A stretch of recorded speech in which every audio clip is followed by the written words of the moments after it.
স্বাগত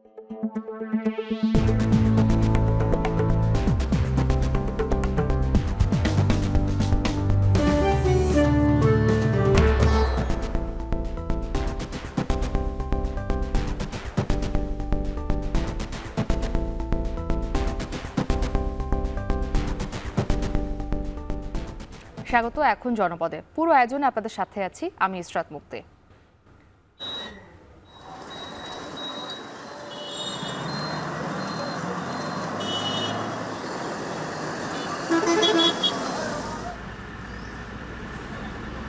শীতের কারণে আমরা গাড়ি ঘোড়া চালাতে পারছি না, ইনকাম ঠিক মতন করতে পারছি না। কিন্তু আমাদের কাস্টমার আসছে না, শীতে কেউ বেরোতে চাচ্ছে না। আমরা যারা বয়স্ক আছি, বয়স্করা ঘরের থেকে বাইর করতে পারছি না, পানি স্পর্শ করতে পারতেছে। শীতের জন্য অনেক প্যাসেঞ্জার গাড়িতে উঠতে চাচ্ছে না, রিক্সায় খুব সমস্যা আছে। সারা দেশে তীব্র শীতে জবুথবু মানুষ। রাজধানীতে বায়ুমান অস্বাস্থ্যকর, টিকে থাকার আপ্রাণ চেষ্টায় ছিন্নমূলরা।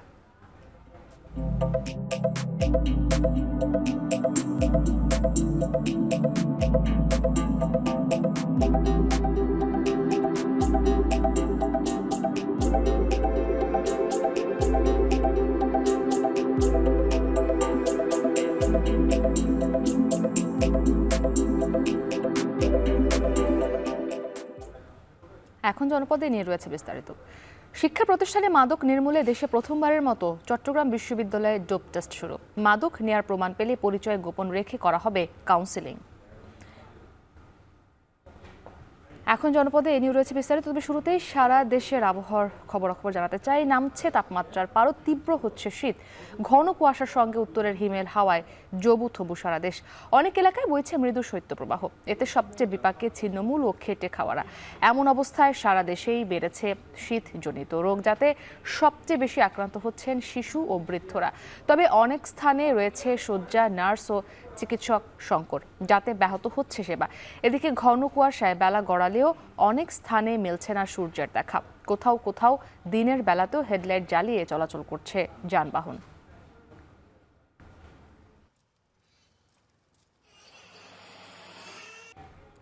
অগ্রহায়ণের শেষ দিকে রাজধানীতে পড়তে শুরু করেছে শীত। যদিও শীত মানে না ধনী দরিদ্রের কোনো পার্থক্য।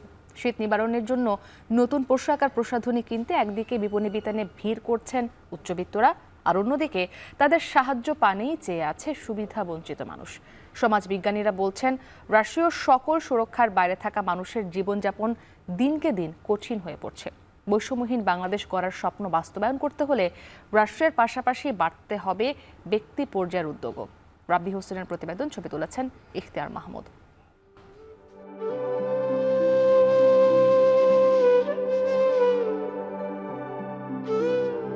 কমলাপুর স্টেশনে কোনো রকমে মাথা গুঁজে থাকেন ষাটোর্ধ্বনারী শান্তাহার। নির্ঘুম শীতের রাতে কেবলই টিকে থাকার আপ্রাণ চেষ্টা তার। সামনে তীব্র শীতে কি হবে সেই দুশ্চিন্তাও চোখে মুখে।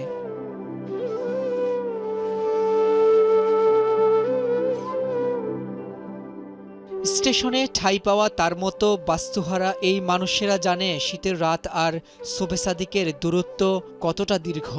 শীর্ণকায় শরীর, মলিন কাপড় জড়িয়ে রাতটুকু পার করতেই যেন সবটুকু চেষ্টা ফিকির। জানতে চাই শীত নিবারণে আর কি কি প্রস্তুতি তাদের। টুকিটাকি জামা কাপড় কিনি, এটাই পিনি। এই যে চাদর কিনছি। এই চাদর দিয়ে হবে শীত নামলে? ওই কম্বল টম্বল দিলে একটা কম্বল পাবো। কিছু নাই, এই যে খালি এটা গা দিয়ে থাকে। সামান্য উপার্জন আর খাদ্য জোগাড়ের লড়াইয়ে স্ত্রী সন্তানের জন্য শীতের নতুন পোশাক কিংবা দেহের যত্নে প্রসাধনী, কোনোটাই জোগাড়ের সামর্থ্য নেই অনেকেরই। এইটা কিনতে গেলে ওইটা কেনা হয় না, না খেয়ে থাকা লাগে। আমাকে রিস্কা এগুলো সম্ভব কিনা?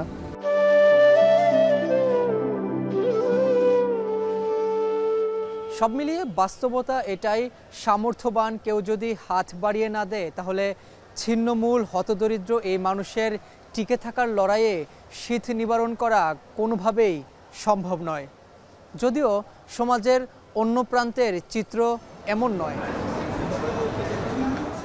শহরের অভিজাত এলাকার একটি বিপণী বিতান। দোকানে দোকানে শোভা পাচ্ছে বাহারি শীতের পোশাক। শীতের শুরুতেই কেনাকাটায় ভিড়। এখানে আসা ক্রেতাদের কাছে জানতে চাওয়া এবারের শীতের কেনাকাটায় কত টাকা বাজেট তাদের। 15-20 হাজার টাকার মধ্যে ফ্যামিলির সবার জন্য একটা বাজেট রেখেছি। দেশি জিনিসের উপরে আগ্রহী থাকেন তখন দেখা যায় আপনি কমের বাজেটেও পোষায় যেতে পারবেন। ফরেন জিনিসের প্রতি বেশি আগ্রহ থাকে 4-5 হাজার টাকার কাছাকাছি লেগে যাবে। আর্থিক সক্ষমতা কিভাবে সমাজের দুই প্রান্তের মানুষের জীবনযাপনে ব্যবধান করে তাই স্পষ্ট। সমাজ বিশ্লেষকরা বলছেন, রাষ্ট্রীয় সকল সুরক্ষার বাইরে থাকা মানুষের জীবনযাপন দিনকে দিন কঠিন হয়ে পড়ছে। এখন রাষ্ট্রের সময় এসেছে যে এই ধরনের এক্সট্রিম টেম্পারেচার ফল যখন করবে তার জন্য মানে আগে থেকেই একটা প্ল্যান করা, শীতবস্ত্র বিতরণ থেকে শুরু করে তাদের হিটিং সিস্টেমটা কি হবে, বা তাদের যেমন সাইক্লোন আসলে আমরা তাদেরকে মানে একটা জায়গায় শেল্টারে সরিয়ে নেই, তো কোল্ড ওয়েভ আসলে তাদেরকে কোনো আলাদা জায়গায় সরিয়ে নেওয়ার ব্যবস্থা করা। 24-এর গণঅভ্যুত্থানের পর সবার স্বপ্ন শোষণ বৈষম্যহীন এক বাংলাদেশের। সেখানে নাগরিকদের অসম জীবনযাপন কোনোভাবেই কাম্য নয় বলছেন সমাজ বিশ্লেষকরা। রাব্বি হোসেন, এখন, ঢাকা। উত্তরের জনপদ রাজশাহীতে বেড়েছে শীত বস্ত্রের বেচাকেনা। এ নিয়ে আরও জানাতে নগরীর সাহেববাজার এলাকা থেকে যুক্ত হয়েছেন মাসুমা আক্তার। মাসুমা, উত্তরে তো শীত একদমই জেঁকে বসেছে, তো সেই অঞ্চলে শীত বস্ত্রের কেনাকাটা ক্রেতাদের উপস্থিতি কেমন দেখছেন এবং বেচাকেনা কতটা জমে উঠেছে সেখানে? মুক্তি ডিসেম্বরের শুরু থেকে কিন্তু রাজশাহীর তাপমাত্রা ধীরে ধীরে আসলে কমছিল এবং সেখানে কিন্তু গত 3 দিন ধরে রাজশাহীতে যে শীতের তীব্রতা সেটি কিন্তু বেড়েছে এবং সাথে সাথে তাপমাত্রাও কিন্তু পারদ কমতে শুরু করেছে। আজকে সকাল 6টায় কিন্তু সর্বনিম্ন তাপমাত্রা রেকর্ড করা হয়েছে রাজশাহী আবহাওয়া অফিস থেকে, যেটি জানিয়েছে 11.8 ডিগ্রি সেলসিয়াস, যেটি কিন্তু অনেকটাই কমে এসেছে। সেই সাথে কিন্তু পাল্লা দিয়ে আসলে শীত নিবারণের জন্য আসলে শীতবস্ত্র, কম্বল বা অন্যান্য যে শীতবস্ত্রগুলো রয়েছে সেগুলোর দোকান বা বিপণী বিতান বা ব্র্যান্ডেড শপ যেগুলো রয়েছে, ফুটপাত থেকে শুরু করে সব ধরনের মার্কেটগুলোতেই আমরা দেখছি যে শীতের বস্ত্রের বেচাকেনা বেড়েছে। এবং আমরা দেখছি যে কিছুক্ষণ আগে যেহেতু শীতের সকাল, আসলে বেশ খানিকটা দেরি করে এখানকার ব্যবসায়ীরা এসেছেন। আমরা এই মুহূর্তে আছি রাজশাহী আরডিএ মার্কেটে, যেটি নিম্ন এবং মধ্যবিত্ত ক্রেতাদের আসলে একমাত্র ভরসা স্থল যদি বলি এই মার্কেটটি। এবং এখানে কিন্তু সব শ্রেণী পেশার মানুষ এখানে তাদের চাহিদা অনুযায়ী পোশাক কিনতে আসেন। এবং শীতের ক্ষেত্রেও কিন্তু আমরা দেখছি যে কিছুক্ষণ আগেই ব্যবসায়ীরা এখানে এসে দোকান খুলছেন, কেবল শীতের আড়মোড়া কাটিয়ে আসলে তারা এসেছেন এখানে। এবং আমরা দেখছি সেই সাথে করে কিন্তু ক্রেতাদের উপস্থিতি কিন্তু চোখে পড়ার মতো। সকাল হতে না হতেই কিন্তু ক্রেতারা এখানে এসেছেন এবং আমরা দেখছি যে শিশুদের যে শীতবস্ত্রগুলো রয়েছে সেগুলোর যে পসরা সেটি নিয়ে বসেছেন এখানকার ব্যবসায়ীরা। প্রত্যেকটি দোকানেই কিন্তু বাহারি রকম ডিজাইন, বিভিন্ন দাম দরের যে পার্থক্য সেটি রেখেই কিন্তু তারা ক্রেতাদের সামনে আসলে বিভিন্ন আধুনিক বা হাল ফ্যাশনের যে পোশাকগুলো রয়েছে, শীতবস্ত্র রয়েছে সেগুলো তুলে ধরছেন এবং ক্রেতারাও তাদের যে পছন্দসই কাপড়টি সেটি কিন্তু নিজস্ব চাহিদা এবং নিজেদের বাজেট অনুযায়ী কিন্তু সেভাবেই কিনছেন আমরা দেখছি। এবং ব্যবসায়ীদের সাথে কথা বলেছি, তারা বলছেন যে গত কয়েকদিনের শীতের তাপমাত্রা আসলে যেহেতু শীতের তীব্রতা বেড়েছে এবং তাপমাত্রা কমতে শুরু করছে, এরপর থেকে ব্যবসায়ী কিন্তু তাদের বেচাকেনা বেড়েছে এবং সব ধরনের পোশাকই তারা রাখার চেষ্টা করছেন। তবে বিশেষ করে শিশুদের পোশাকের যে প্রাধান্য তারা কিন্তু আমরা দেখছি যে মার্কেটটিতে বেশি। বিভিন্ন ধরনের সোয়েটার, এখানে মোজা দেখতে পাচ্ছি, টুপি রয়েছে, এছাড়া পাশাপাশি কার্ডিগান, জ্যাকেট, এছাড়া হুডি, বিভিন্ন ধরনের পোশাক কিন্তু এখানে রয়েছে মার্কেটটিতে। এবং ক্রেতারাও আসছেন মার্কেটে এবং তারা বলছেন যে নিজেদের চাহিদা মতোই তারা আসলে নির্ধারিত যে সেই চাওয়ার মধ্যেই তারা সেটি কেনার চেষ্টা করছেন। পাশাপাশি কিন্তু আরডিএম মার্কেটের পাশেই রাস্তা জুড়ে যে ছোট বা ক্ষুদ্র ব্যবসায়ী যারা রয়েছেন তারাও কিন্তু আমরা দেখছি যে ফুটপাতে চাদর থেকে শুরু করে সব ধরনের শীতবস্ত্রের যে নিয়ে কিন্তু পসরা নিয়ে তারা তাদের দোকানটি সাজিয়েছেন এরই মধ্যে এবং ক্রেতারাও সেখানে আসছেন। সকাল থেকেই বেচাকেনা শুরু হচ্ছে এবং বিকেল থেকে সন্ধ্যার পরে কিন্তু বেচা বিক্রিটার পরিমাণ আরও বাড়ছে বলছেন এখানকার ব্যবসায়ীরা। এবং এই রাত 10টা থেকে 11টা পর্যন্ত কিন্তু বাজারের যে কেনা বেচা সেটিও কিন্তু এখন পর্যন্ত হচ্ছে। পাশাপাশি আমরা দেখেছি ব্র্যান্ডেড শপগুলোতেও কিন্তু এই শীতকে সামনে রেখে বিভিন্ন ধরনের আধুনিক শীতবস্ত্রের যে কালেকশন তারা কিন্তু এরই মধ্যে সাজিয়েছেন এবং ক্রেতারাও তাদের চাহিদা অনুযায়ী কিন্তু পোশাকগুলো আসলে পছন্দসই কিনছেন। এই ছিল আমার কাছে রাজশাহীতে শীতবস্ত্র বিক্রির যে বেচাকেনার সর্বশেষ। শীতবস্ত্রের বেচাকেনার সবশেষ জানাতে রাজশাহী থেকে যুক্ত ছিলেন সহকর্মী মাসুমা আক্তার। ঘন কুয়াশায় প্রায় 10 ঘন্টা বন্ধ থাকার পর স্বাভাবিক হয়েছে পাটুরিয়া দৌলতদিয়া ও আরিচা কাজিরহাট নৌপথে ফেরি চলাচল। দীর্ঘ সময় ফেরি চলাচল বন্ধ থাকায় পাটুরিয়া ঘাট এলাকায় আটকা পড়ে 2.5 শতাধিক যানবাহন। এর আগে বুধবার সন্ধ্যার পর থেকেই নদীতে কুয়াশার তীব্রতা বাড়তে থাকে। ঘন কুয়াশার কারণে নৌপথের মার্কিং পয়েন্ট ভালোভাবে দেখা না যাওয়ায় রাত 11:50 দিকে আরিচা কাজিরহাট ও রাত 3:10 দিকে পাটুরিয়া দৌলতদিয়া নৌপথে ফেরি চলাচল বন্ধ করে দেয় বিআইডব্লিউটিসি কর্তৃপক্ষ। ফেরি চলাচল স্বাভাবিক হবার পর বর্তমানে ঘাটে অপেক্ষারত যানবাহনগুলো সিরিয়াল অনুযায়ী ফেরি পার হওয়া শুরু করেছে।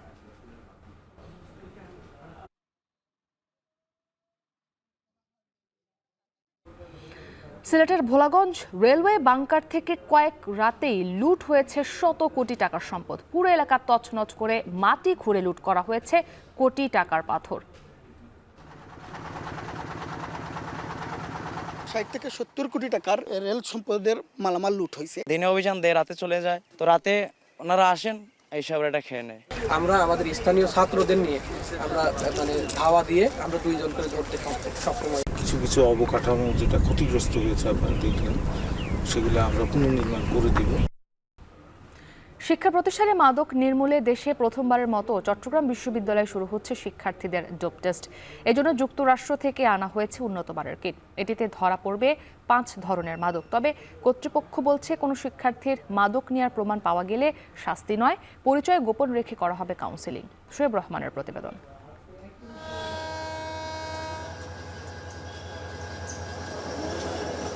শহর থেকে 20 কিলোমিটার দূরে প্রকৃতির কোলে গড়ে ওঠা এক ক্যাম্পাস চট্টগ্রাম বিশ্ববিদ্যালয়। পাহাড়ের ভাঁজে ভাঁজে এক একটি ফ্যাকাল্টি কিংবা ছাত্রাবাস।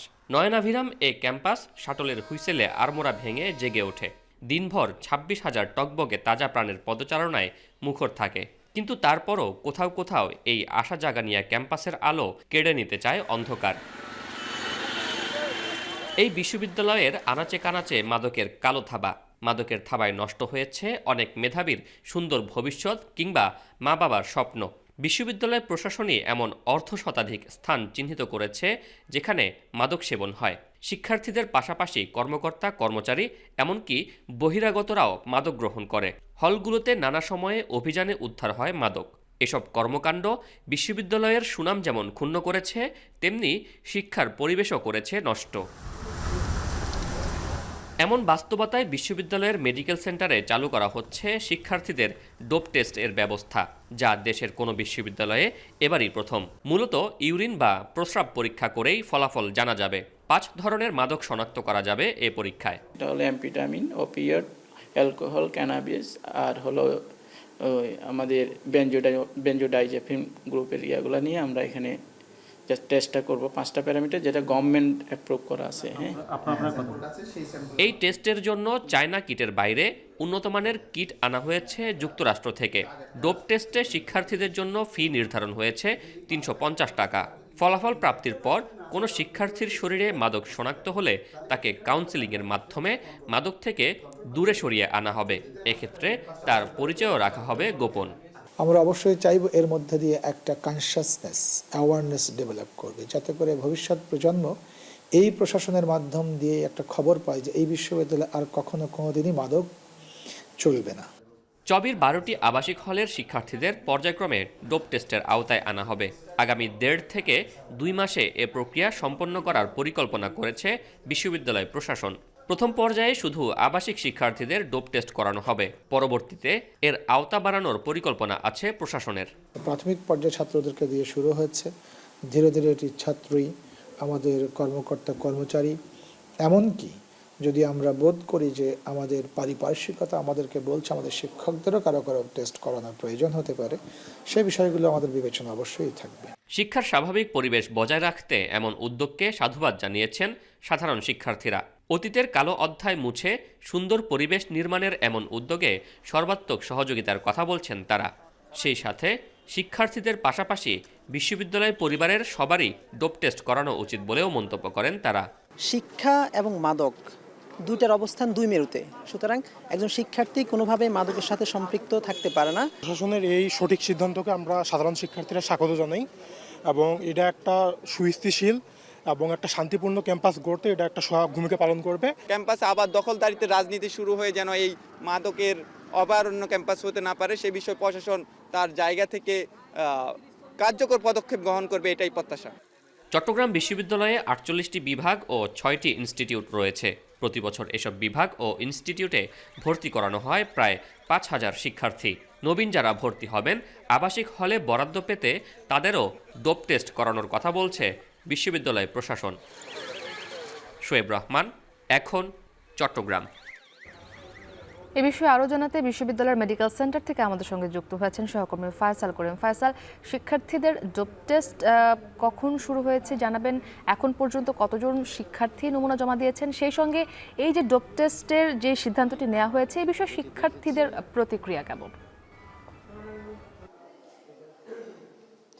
আমরা যেটা দেখেছি সকাল 9টায় আজকে আনুষ্ঠানিকভাবে এই কার্যক্রমের উদ্বোধন করেন বিশ্ববিদ্যালয়ের উপাচার্য, এবং তারপর আমরা দেখেছি ধীরে ধীরে স্টুডেন্টরা আসতে শুরু করেছেন এবং এখন আসলে ভিড়টা একটু কমে এসেছে। কিছুক্ষণ আগেও ভিড় ছিল এবং আজকে মোট 71 জন শিক্ষার্থীর ডোপ টেস্ট করা হচ্ছে এবং এখানে যেই রেজিস্ট্রেশন বুথ রয়েছে সেই বুথে তারা তাদের নিবন্ধন কার্যক্রম সেরে যেই স্যাম্পল দেওয়ার কক্ষ আছে সেখানে চলে যাচ্ছেন এবং ইউরিনের মাধ্যমে এই স্যাম্পলটি নেওয়া হচ্ছে এবং সেখানে সেই যে ইউরিনগুলো সেগুলো সংরক্ষণ করা হচ্ছে। এবং বিশ্ববিদ্যালয় প্রশাসন জানিয়েছে যে অত্যাধুনিক কিট দিয়ে এই ডোপ টেস্টগুলো করা হচ্ছে। একটি যুক্তরাষ্ট্র থেকে এইসব কিট আনা হয়েছে যেগুলো আসলে অনেকটি সুলভে এখানে পরীক্ষাটি দেওয়া সম্ভব হচ্ছে। বিশেষ করে সরকারিভাবে যে পরীক্ষাটি 950 টাকা সেটি এখানে 350 টাকা দিয়ে দেওয়া সম্ভব হচ্ছে এবং 5টি মাদক এর মাধ্যমে শনাক্ত করা সম্ভব। অর্থাৎ অতি প্রচলিত যে মাদকগুলো আছে, গাঁজা, হিরোইন, ইয়াবা কিংবা অ্যালকোহলের মতো যে অতি প্রচলিত মাদক সেগুলো কিন্তু এখানে শনাক্ত করা সম্ভব হবে এবং এর মাধ্যমে বিশ্ববিদ্যালয় প্রশাসন আশা করছে যে আসলে বিশ্ববিদ্যালয়ের যে অস্থিতিশীলতা কিংবা শিক্ষার পরিবেশ সেটি যেমন নিশ্চিত হবে, তেমনি অস্থিতিশীলতা বা নানা ধরনের যে অরাজক পরিস্থিতি তৈরি হয় সেটাও কিন্তু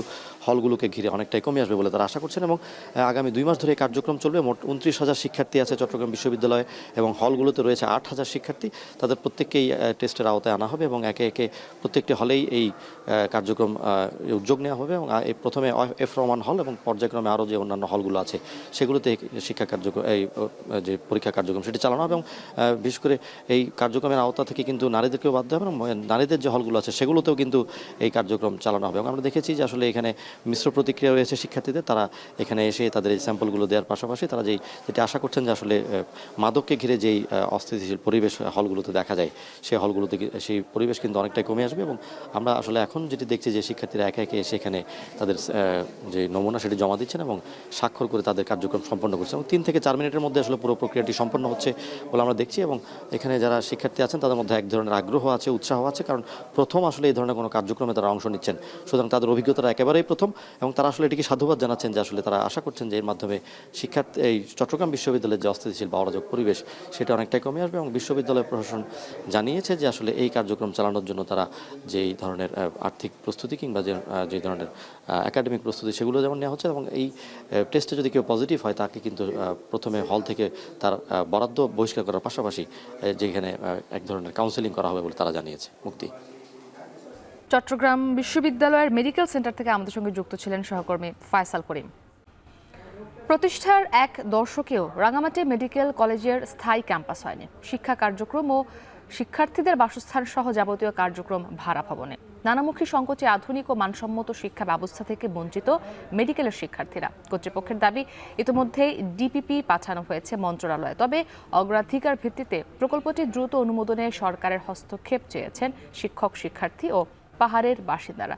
রাঙামাটি থেকে জুয়েল রানার প্রতিবেদন। পার্বত্য চট্টগ্রামের প্রথম চিকিৎসা বিজ্ঞানের উচ্চশিক্ষা প্রতিষ্ঠান রাঙামাটি মেডিকেল কলেজ 2014 সালে প্রতিষ্ঠা হলেও শিক্ষা কার্যক্রম শুরু হয় 2015 সালে। প্রতিষ্ঠার 10 বছরেও স্থায়ী ক্যাম্পাস পায়নি পার্বত্যাঞ্চলে প্রথম নির্মিত মেডিকেল কলেজটি। বর্তমানে রাঙামাটি জেনারেল হাসপাতালের করোনারি কেয়ার ইউনিটের 5 তলা ভবন ভাড়া করে চলছে কলেজের কার্যক্রম, আর শিক্ষার্থীদের বাসস্থানের জন্য করা হয়েছে পুরনো ভবন ভাড়া।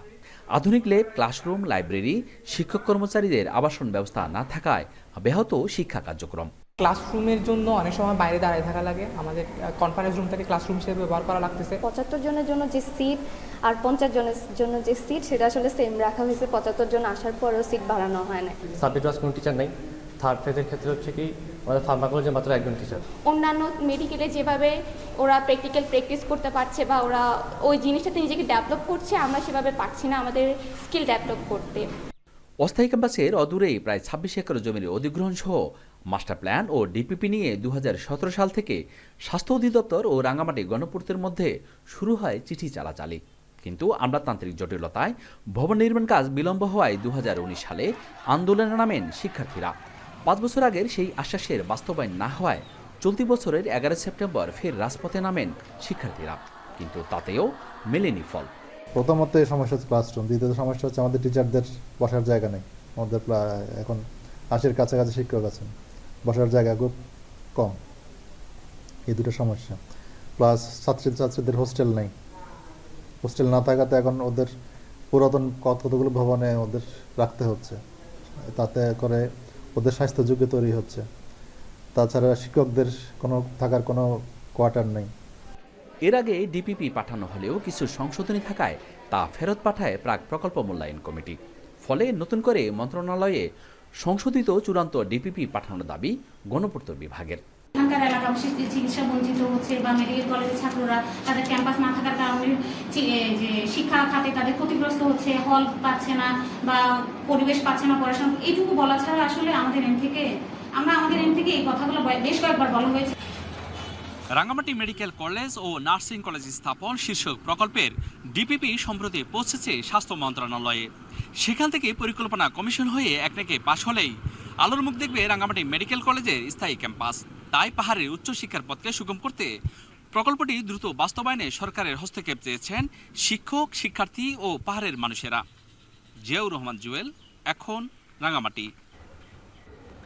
সিলেটের ভোলাগঞ্জ রেলওয়ে বাংকার থেকে কয়েক রাতেই লুট হয়েছে শত কোটি টাকার সম্পদ। পুরো এলাকা তছনছ করে মাটি খুঁড়ে লুট করা হয়েছে কোটি টাকার পাথর। এ বিষয়ে প্রশাসন আইন শৃঙ্খলা রক্ষাকারী বাহিনীর সদস্যদের বিরুদ্ধে অভিযোগ তুলেছেন রেল মন্ত্রণালয়ের সংশ্লিষ্ট ছাত্র সমন্বয়করা। যদিও প্রশাসন বলছে সরকারি সম্পদ রক্ষায় তারা নানা পদক্ষেপ গ্রহণ করলেও বাঁচানো যাচ্ছে না সংরক্ষিত স্থাপনাটিকে। গোলজার আহমেদের প্রতিবেদন, ছবি তুলেছেন অনিল পাল। সিলেটের জনপ্রিয় পর্যটন স্পট সাদা পাথরের পাশেই ভোলাগঞ্জ ছাতক রূপলাইনের লোডিং স্টেশন বা বাংকার। এখানে প্রায় 359 একর জমি, অবকাঠামো সহ রেলের নানান স্থাপনা ও যন্ত্রপাতি থাকলেও এখন অস্তিত্ব আছে কেবল 15 থেকে 20 একর জায়গার। দিন বা রাত প্রশাসনের অনুপস্থিতিতে এখানে চলে অবৈধভাবে পাথর তোলার মহাযজ্ঞ। পাথর তোলায় জায়গাটি পরিণত হয়েছে পরিত্যক্ত বিরান ভূমিতে।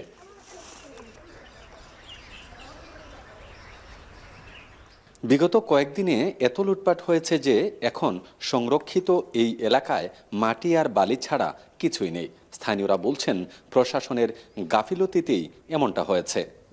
নিচের হলেও 60 থেকে 70 কোটি টাকার রেল সম্পদের মালামাল লুট হয়েছে। দিনে অভিযান দেয়, রাতে চলে যায়, তো রাতে ওনারা আসেন এইসব এটা খেয়ে নেয়। ইতোমধ্যে রূপওয়ের গুরুত্বপূর্ণ মালামাল সহ প্রায় 100 কোটি টাকার মালামাল লুট করেছে দুর্বৃত্তরা। গাছ কেটে মাটি খুঁড়ে তছনছ করে রাখা হয়েছে সরকারি এই সংরক্ষিত অঞ্চলটি।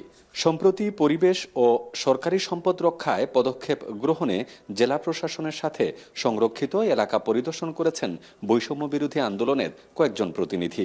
তারা বলছেন সম্পদ বেহাতের পিছনে রাজনৈতিক দল, প্রশাসন ও আইন শৃঙ্খলা রক্ষাকারী বাহিনীর অসহযোগিতাই প্রধান কারণ। আপনি তাহলে কেন মিথ্যা কথা কেন বলবেন? এখানে তো মিথ্যা কথা বলার কোনো কিছু নেই। আমরা কি জন্য আসলাম এখানে? আমরাও জানি বিজিবি প্রশাসন তাদেরকে সাহায্য করার কারণে তারা এটা করার সাহস পাচ্ছে। আমরা আমাদের স্থানীয় ছাত্রদের নিয়ে আমরা ধাওয়া দিয়ে আমরা 2 জন করে ধরতে সক্ষম হই। যদিও স্থানীয় প্রশাসন বলছে 5 আগস্টের পর যেসব সুযোগ সন্ধানী এই অপকর্ম করেছে তাদের বিরুদ্ধে আইনানুগ ব্যবস্থা নেওয়া হচ্ছে। এখন থেকে সম্পদ সুরক্ষায় সব ধরনের ব্যবস্থা নিচ্ছেন তারা। জায়গাটা তো যেহেতু রেলওয়ের বা সরকারের, এটা আমাদের এখানে আরএনবি আবার পাহারায় থাকবে, পালাক্রমে থাকবে, 3 শিফটে ডিউটি করবে। কিছু অবকাঠামো যেটা ক্ষতিগ্রস্ত হয়েছে আপনারা দেখলেন, সেগুলো আমরা পুনর্নির্মাণ করে দিব যাতে তাদের আবাসন বা অন্য কোনো সমস্যা না হয়। আমাদের পক্ষ থেকে যত ধরনের সাপোর্ট ওনাদেরকে আগেও এশিওর করা হয়েছে দেওয়া হবে, আমরা ভবিষ্যতে ওনাদেরকে সেই সাপোর্ট দিয়ে যাব এবং আশা করি যে হামলা হয়েছিল ওনাদের উপরে এই ধরনের হামলা যাতে না হয় সেজন্য আমাদের যা যা পদক্ষেপ নেওয়া হবে আমরা নেব। লুটপাটের ফলে দীর্ঘদিন ধরে পরিত্যক্ত রয়েছে দেশের একমাত্র রজ্জুপথ ভোলাগঞ্জ ছাতক রূপয়ে। ভোলাগঞ্জে অবস্থিত ঐতিহাসিক রেলের এই যে বাংকারটি, এখন এটি কেবল একটি নাম ছাড়া আর কিছুই নেই। মূলত 5ই আগস্টের পরে যে ধ্বংসযজ্ঞ চালানো হয়েছে এটি কেবল এখন অস্তিত্ব সংকটে। ইতিমধ্যে লুট করা হয়েছে শত কোটি টাকার সরঞ্জামাদি, পাশাপাশি যত স্থাপনা ছিল পাথর খেকুদের নজরে পড়ে সেটিও বিলীন হয়েছে। অথচ এটি সংরক্ষণের জন্য সরকার প্রতি মাসে প্রায় ব্যয় করছে অর্ধ কোটি টাকা, যা কেবল খরচের তালিকায় লিপিবদ্ধ রয়েছে। বাস্তবে এর সুরক্ষার জন্য কোনো পদক্ষেপ নেই সংশ্লিষ্টদের। গুলজার আহমেদ, এখন ভোলাগঞ্জ, সিলেট। ভারতীয় আগ্রাসন ও ফেনী দখলের হুমকির প্রতিবাদে পদযাত্রা ও প্রধান উপদেষ্টার নিকট স্মারকলিপি জমা দেবে ভারতীয় আগ্রাসন প্রতিরোধ সর্বদলীয় কমিটি।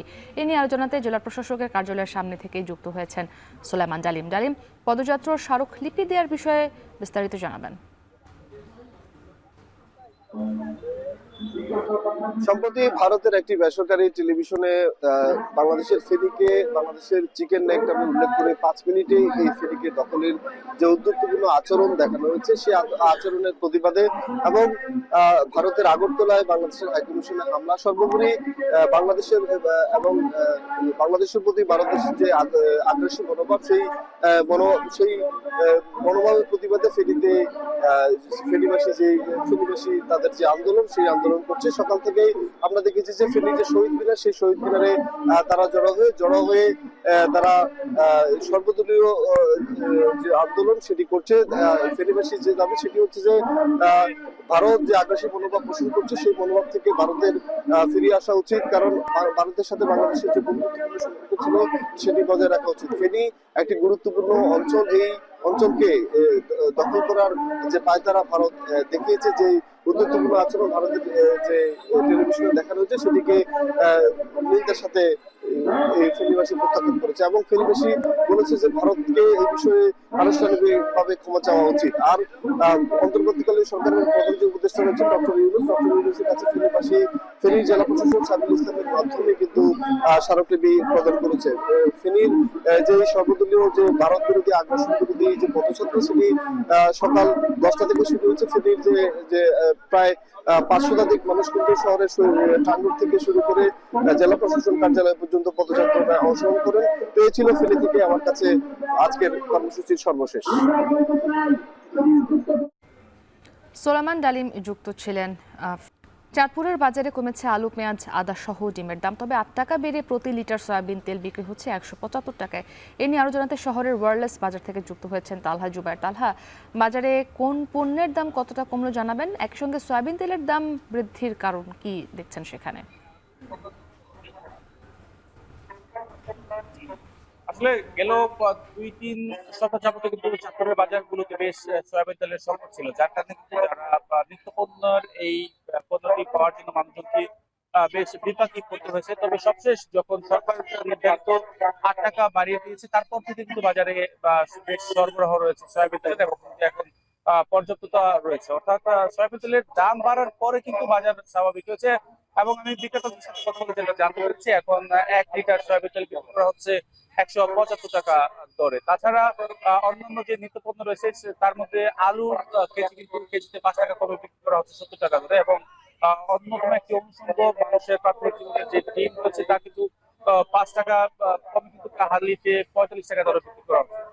পেঁয়াজ যেটা গেল সপ্তাহে 95 থেকে 100 টাকা দরে বিক্রি করা হতো তা কিন্তু আজকের বাজারে বিক্রি করা হচ্ছে 80 থেকে 85 টাকা। তাছাড়া অন্যান্য নিত্যপণ্যের মধ্যে আদাও কিন্তু দাম কমেছে, 110 টাকার আদা কিন্তু আজকে বাজারে কিন্তু বিক্রি করা হচ্ছে 100 টাকা দরে।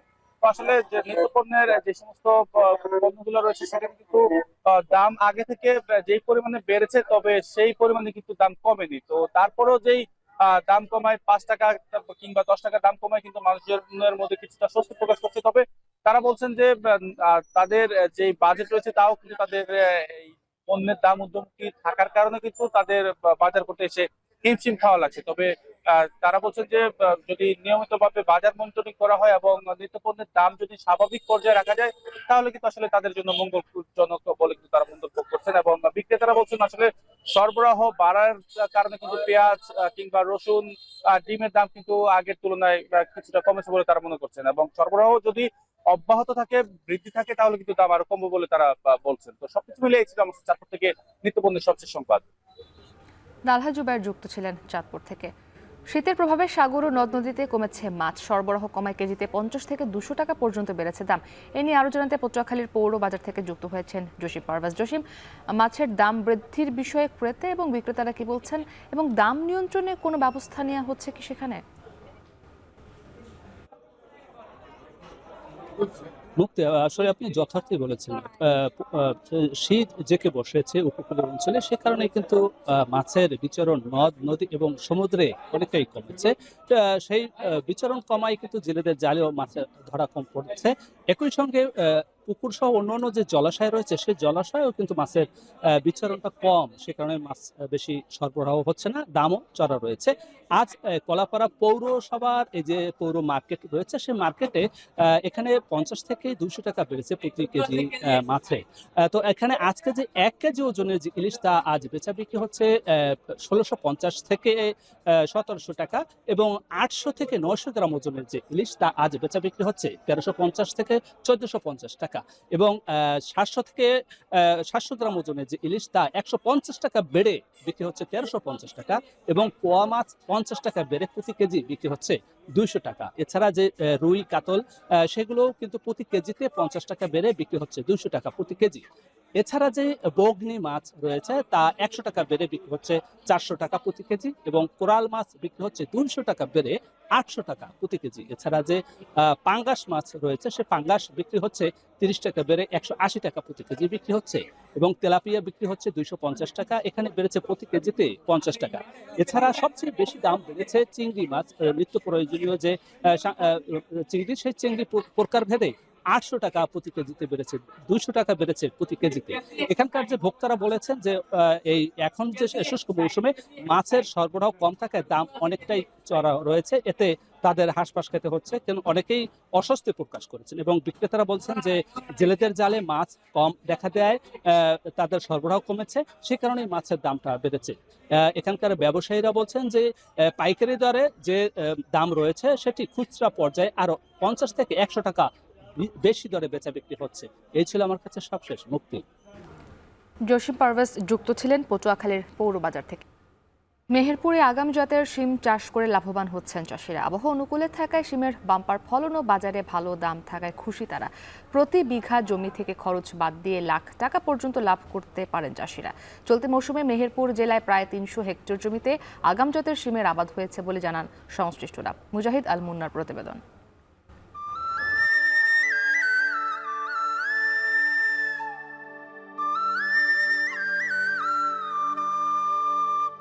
বেগুনি ফুল আর সবুজ ফলের সঙ্গে দারুণ এক মেতালি। মাঠের পর মাঠ জুড়ে যেমন বেড়েছে সৌন্দর্য, ঠিক তেমনই কৃষকের মন ভরে উঠেছে খুশিতে। মেহেরপুরে বছরের শুরু থেকেই শিম চাষিদের মুখে ফুটে উঠেছে রঙিন হাসি। বাম্পার ফলনে বাজার দরও ভালো, ফলে লাভ হওয়ার আশায় বুক বেঁধেছে কৃষকরা।